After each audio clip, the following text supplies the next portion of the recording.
नमस्कार. विशेष बातमी समोर येते. पालखी मिरवणुकीने व कुस्त्यांच्या फडाने दत्त जयंतीचा सांगता सोहळा संपन्न. बालब्रह्मचारी योगी समर्थ सद्गुरू संजीव महाराज यांच्या आज्ञेनुसार श्री दत्त जयंती सोहळा संजीव आश्रम नाझरे वज्रे येथे मोठ्या भक्तिभावाने साजरा झाला. सप्ताहात गुरुचरित्र पारायण, हरिपाठ, कीर्तन व जागरण इत्यादी कार्यक्रम संपन्न झाले.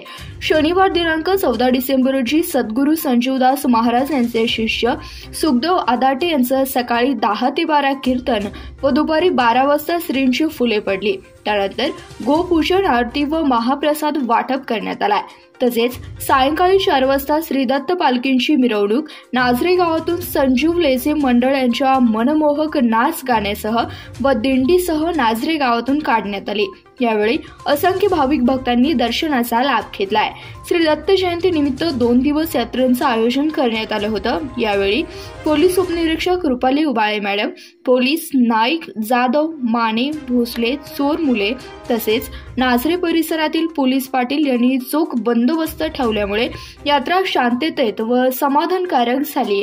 तसेच कुस्त्यांचा जंगी फडही भरण्यात आला होता. धन्यवाद. पाहत रहा CBS न्यूज मराठी.